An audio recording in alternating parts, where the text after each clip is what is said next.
नमस्कार, खबरों का पंचनामा देख रहे हैं आप। मैं हूं आपके साथ पूजा। हम लेकर आए हैं देश और दुनिया की 5 बड़ी खबरें, जिस पे चर्चा के लिए मेरे साथ स्टूडियो में मौजूद हैं कैपिटल टीवी के editor in chief doctor Manish Kumar. Doctor साहब, बहुत बहुत स्वागत है आपका। धन्यवाद। सबसे पहले नजर हेडलाइंस पर। ऑपरेशन सिंदूर के बाद पहली बार पीएम मोदी 3 देशों की यात्रा पर रवाना। साइप्रस पहुंचे पीएम मोदी। कनाडा में G7 समिट में भी होंगे शामिल।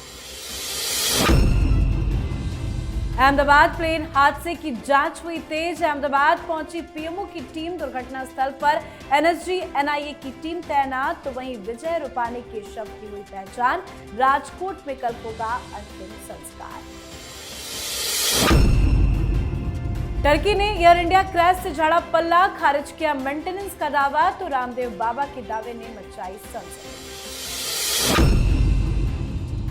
बिन बुलाए मेहमान आसिम मुनीर की खुल गई पोल। पाकिस्तान के फील्ड मार्शल जनरल मुनीर को यूएस मिलिट्री परेड के लिए नहीं मिला था न्योता। व्हाइट हाउस ने किया खुलासा।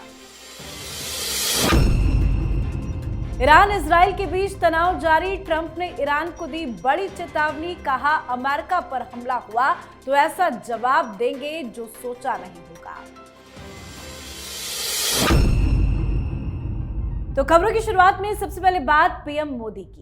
प्रधानमंत्री नरेंद्र मोदी 3 देशों की 4 दिन की यात्रा पर रवाना हो गए हैं।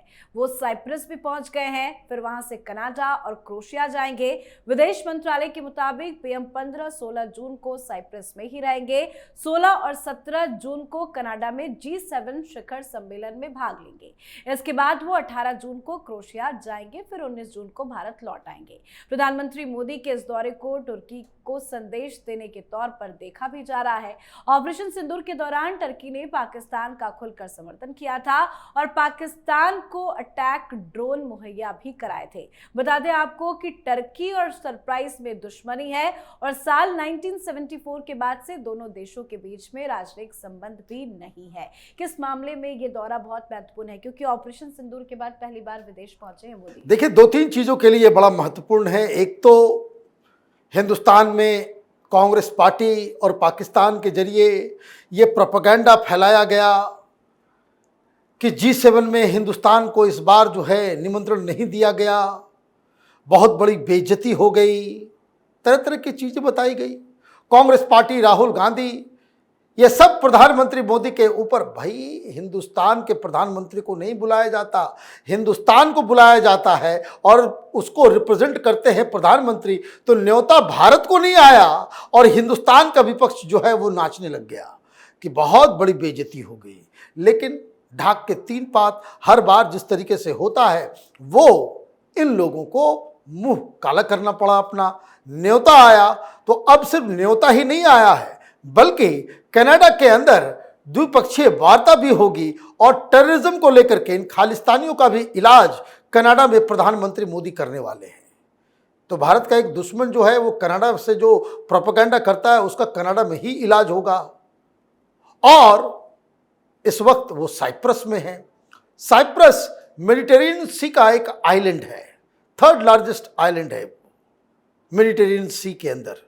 नदर्न हिस्सा जो है वहां पे डिस्प्यूट चल रहा है जिसके ऊपर टर्की का कब्जा है, और सदर्न साइप्रस जो है वहां साइप्रस के लोग हैं।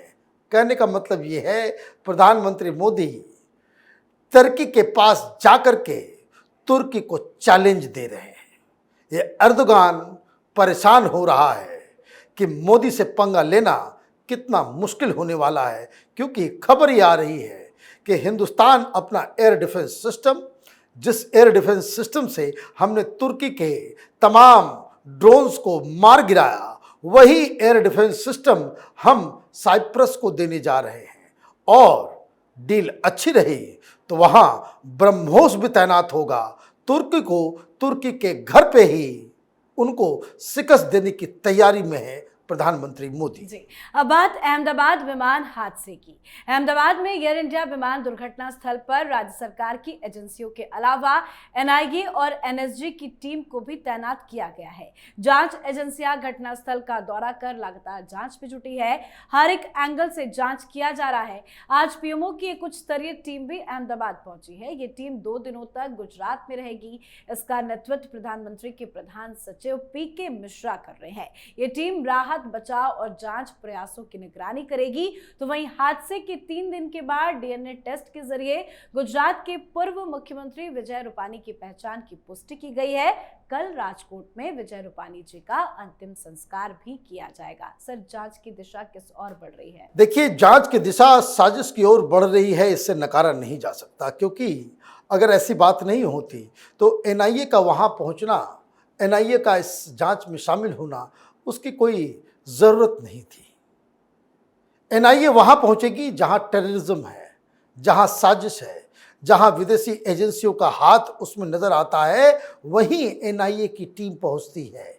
तो उस एंगल से कि चूंकि वहां पे एनआईए है, तो ये डिनाई नहीं किया जा सकता कि एजेंसियां साजिश के मामले को देख रही है। और भी कई सारे एंगल्स हैं जिसको लेकर के लगातार जांच किया जा रहा है।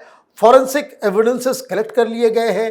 तमाम सीसीटीवी फुटेज एयरपोर्ट्स के, चाहे वो दिल्ली में जब ये प्लेन खड़ा था और जब अहमदाबाद ये पहुंचा, वो तमाम सीसीटीवी फुटेज की कौन इंटर हुआ, कौन बाहर आया, ये सारी चीज़ों के ऊपर गहन जांच चल रही है। 3-4 चीज़ें हैं। टेक्निकल एस्पेक्ट धीरे धीरे वो खत्म होता नजर आ रहा है। तो ये जो साजिश वाली थ्योरी जो है वो धीरे धीरे प्रबल होती जा रही है। जी, तो जांच तेजी से जारी है। हर किसी को इंतजार है कि भाई पता चल पाए कि ये दुर्घटना किस कारणवश हुई है। साथ ही अहमदाबाद में हुए एयर इंडिया विमान हादसे से तुर्की ने किसी भी तरह के लिंक से इनकार किया है। हादसे का शिकार air India Boeing 787-8 dream liner के मेंटेनेंस को लेकर तुर्की की कंपनी का नाम जुड़ रहा था, लेकिन अब तुर्की ने इन दावों का खंडन कर दिया है। एक बयान में साफ किया कि तुर्की टेक्निक की ओर से विमान की सर्विसिंग करने का दावा करने वाली रिपोर्ट्स झूठी है।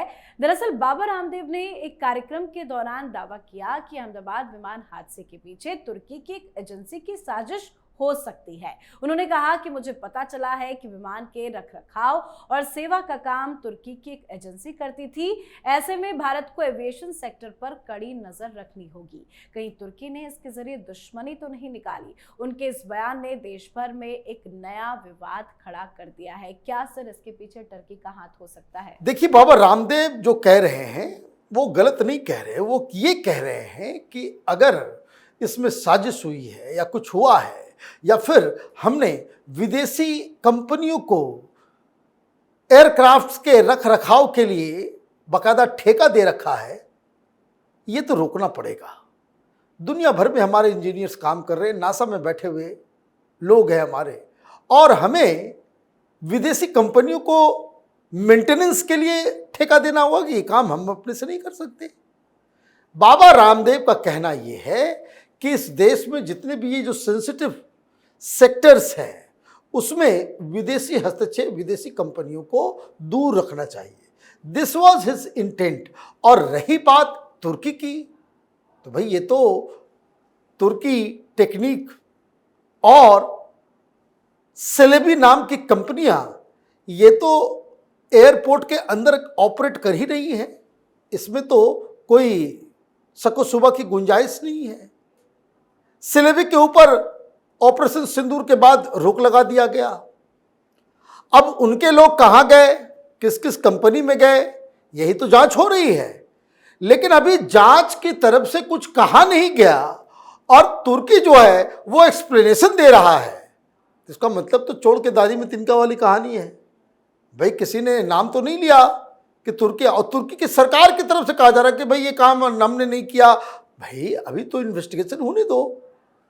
ये चोर मचाए शोर वाली कहानी पहले ही चीखना चिल्लाना शुरू कर दिया आपने। तो ये जो विवाद है ये आगे जाएगा और मुझे लगता है कि इस दुर्घटना के बाद बाबा रामदेव जो कह रहे हैं कि जो विदेशी एजेंसियां हैं, विदेशी कंपनियां हैं, उनको इस तरह के सेंसिटिव सेक्टर से दूर रखने की कोशिश करनी चाहिए। अब खबर पाकिस्तान के झूठ की। हाल ही में यह अफवाह फैली थी कि पाकिस्तानी सेना के जनरल असीम मुनीर को वाशिंगटन में एक सैन्य परेड में अतिथि के रूप में आमंत्रित किया गया है। हालांकि अमेरिकी सशस्त्र बलों की 250वीं वर्षगांठ के दौरान असीम मुनीर कहीं भी नजर नहीं आए। कांग्रेस भी दावा कर रही थी कि असीम मुनीर को बतौर चीफ गेस्ट बुलाया गया है। अब व्हाइट हाउस ने इन खबरों को सिरे से खारिज करते हुए स्पष्ट किया कि इस परेड में किसी भी विदेशी सैन्य नेता को आमंत्रित नहीं किया गया था। पाकिस्तान का ये झूठ पूरी दुनिया के सामने खुल चुका है। पकड़ी गई आसिम मुनीर की चोरी। ये इतनी बड़ी बेइज्जती कोई हो किसी की होती है, वो इंटरनेशनल लेवल पे। आप पूरे पाकिस्तान में कि हमारा फील्ड मार्शल उसे बुलाया गया है, प्रोपेगेंडा करवा दिया, और उस झांसे में, उस झूठ में शामिल हो गई कांग्रेस पार्टी। ये तो पाकिस्तान से कुछ भी आती है कोई बात, ये कांग्रेस ही लगता है कि भाई बिल्कुल एकदम सत्य जो है आ गया। बताइए, ये जयराम रमेश राहुल गांधी की चमचागिरी के चक्कर में उन्होंने हिंदुस्तान से ही मैंने बैर निकालना शुरू कर दिया कि भाई ये तो बहुत बड़ी फेलियर हो गई इंडियन डिप्लोमेसी की। आप तो ट्रंप को अपना दोस्त बताते थे, लेकिन वहाँ विक्ट्री डे परेड के ऊपर बुला लिया गया चीफ गेस्ट के रूप में। व्हाइट हाउस ने कह दिया। हालांकि हम लोगों ने 3 दिन पहले ही ये स्टोरी की थी, जब हम लोगों ने बताया था इसी कार्यक्रम में, खबरों को पंचनामा में हम लोगों ने बताया था 3 दिन पहले कि कोई इस तरह का इन्विटेशन नहीं गया है। लेकिन विवाद इतना बढ़ा कि आज खबर आ गई, व्हाइट हाउस ने कह दिया कि हमने किसी को नहीं बुलाया। कौन है ये मुनीर? मुनीर को हम नहीं जानते, किसी को इनवाइट नहीं किया गया है। तो अब कांग्रेस पार्टी को भी माफी मांगनी चाहिए। और पाकिस्तान ये तो निर्लज्ज कौम है, उनका तो कुछ कहने की कोई बात ही नहीं है। लेकिन इस तरह से पाकिस्तानियों की बात को सच मानकर जिन लोगों ने भी, वो यूट्यूबर सब जो रविश कुमार और गैंग उस तरह के टाइप के जितने लोग जो है प्रोपेगेंडिस्ट, इन लोगों को भी जनता से माफी मांगनी चाहिए। अब बात आज की आखिरी खबर की। पश्चिमी एशिया में तनाव की स्थिति बनी हुई है। इजराइल और ईरान एक दूसरे के खिलाफ सैन्य हमले जारी रखे हुए हैं। इजराइल ने दावा किया कि उसने तेहरान में रक्षा मंत्रालय के मुख्यालय और उसके परमाणु कार्यक्रम से जुड़े स्थल पर हमला किया है। इसी बीच डोनाल्ड ट्रंप ने ईरान को अमेरिका के खिलाफ कोई भी हमला करने से आगाह किया है। ट्रंप ने एक बार फिर से साफ कहा कि इजराइल की ओर से ईरान पर किए हमले में अमेरिका का कोई रोल नहीं है। अगर ईरान ने अमेरिका पर किसी भी तरह से हमला किया तो अमेरिका पूरी ताकत से ऐसा जवाब देगा जो पहले कभी देखा नहीं गया होगा। ट्रंप ने यह भी कहा कि हम आसानी से ईरान और इजराइल के बीच में समझौता करवा सकते हैं और इस खूनी संघर्ष को समाप्त कर सकते हैं। ट्रंप तो सीधी सीधी चेतावनी दे रहे हैं। बिल्कुल दे रहे हैं, क्योंकि वो ये साफ साफ कह रहे हैं कि अमेरिकन एसेट के ऊपर जरा सा भी कभी एक भी हमला तुमने कर दिया तो ऐसा जवाब देंगे, ऐसा हमला करेंगे कि जिसके बारे में तुमने कल्पना नहीं की। ये बातें क्यों की जा रही है? क्योंकि ईरान की तरफ से ये कहा गया कि इजराइल ने जो हमला किया है, इजराइल ने जो हमारे 20 टॉप कमांडर्स, आर्मी चीफ सहित उनको जो मारा है, दर्जनों हमारे न्यूक्लियर साइंटिस्ट को जो मारा है, वो दरअसल अमेरिका के परमिशन और अमेरिका के कोऑपरेशन की वजह से हुआ है। इसलिए हम अमेरिका को भी टारगेट पे लेंगे। ये ईरान के तरफ से ये बात कही गई। अब पलटवार जो है वो ट्रंप की तरफ से किया गया है। वैसे जो जानकारी मिल रही है कि आज रात थोड़ी ज़्यादा ही गर्जना तेहरान के ऊपर और ईरान के अलग अलग इलाकों में होगी, क्योंकि जिस हिसाब से 5-6 मिसाइल तेल अवीव पहुंच गया, वहां डिस्ट्रक्शन हुए, 10 लोगों की मौत हुई है इजराइल के अंदर, उसका बदला आज रात इजराइल लेने वाला है। और इसलिए इजराइल ने ईरान की जनता से ये अपील की है। तो इसलिए इजराइल ने ईरान की जनता से अपील की है कि अगर आपका घर या आप उस तरह के मिलिट्री फैसिलिटीज़ के आसपास है तो वहाँ अभी मत आना, वहाँ से दूर चले जाएं, क्योंकि हमें जनता से कोई लेना देना नहीं है, हमें इस रिजीम को तोड़ फोड़ करना है। इसीलिए ये सारा मसला एक बहुत ही सीरियस मुकाम पे पहुंच गया है। बहुत बहुत धन्यवाद सर समझाने के लिए। धन्यवाद। तो खबरों का पंचनामा में आज के लिए फिलहाल इतना ही। देश विदेश की बाकी खबरों और उनके सटीक एनालिसिस के लिए देखते रहिए कैपिटल टीवी।